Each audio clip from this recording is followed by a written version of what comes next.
Hello everyone. Welcome to another night at the Fireside Tales. Tonight we'll be telling the very true story, and very incredible story, of Sir Richard the Lion-Hearted.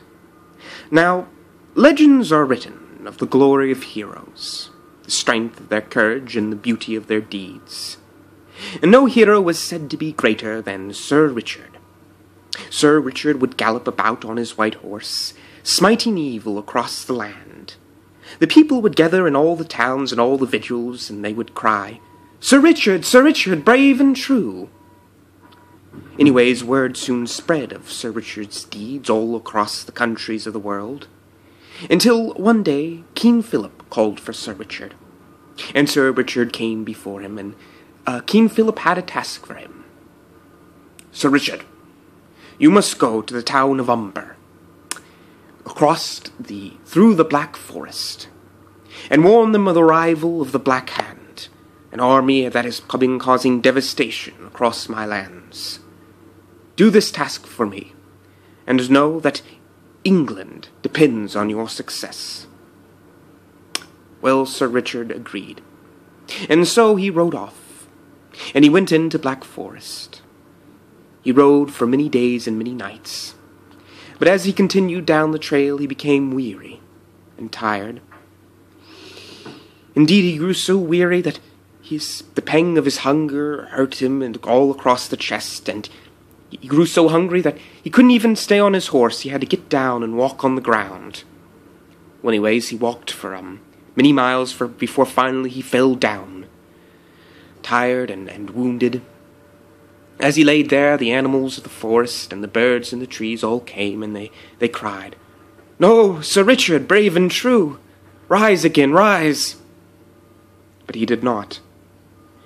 And as he laid there, the lights of the dying sun cast their rays upon him, and the hands of death came forward towards him, creeping closer and closer, ready to drag him down into Hades.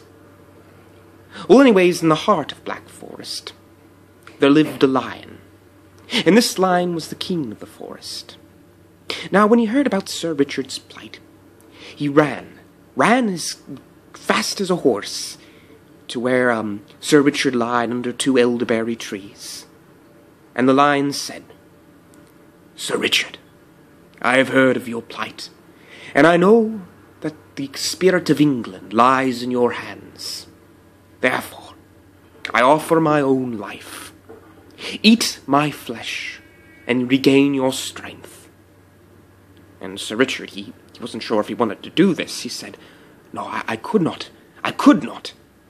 But the lion insisted. So finally, Sir Richard stood up with all his strength left, and he lifted up the sword, and he brought it down upon the lion's head. The lion fell down dead. And Sir Richard made a fire, and he cooked the flesh of the lion and ate it. And he did indeed regain his strength. But he refused to eat one part of the lion, the heart, which he felt too noble, too courageous to be eaten and destroyed. Anyway, Sir Richard rode to the town of Umber, city of Umber. And when he arrived there, the people greeted him, and he told them of the Black Hand. And so the people were able to make preparations, and the Black Hand's armies did not touch the city of Umber. So, anyway, Sir Richard became known as Sir Richard the Lion-Hearted, and eventually King Richard the Lion-Hearted. For he always carried that heart of the lion in a sack, reminding the people of the courage one must have in order to protect one's country, and the willingness to give one's life for the greater good. Soon King Richard died, and his body was buried. And the heart, too, was buried beneath the shade of those two same elderberry trees. It is said that if you put your ear to the ground, and you listen very carefully, to this very day, you can still hear the heart of the lion beating down there, beating for all those who are courageous, beating for all those that are willing to give their life for the greater good, and beating for all those with lions' hearts. As always, sweet dreams and good night.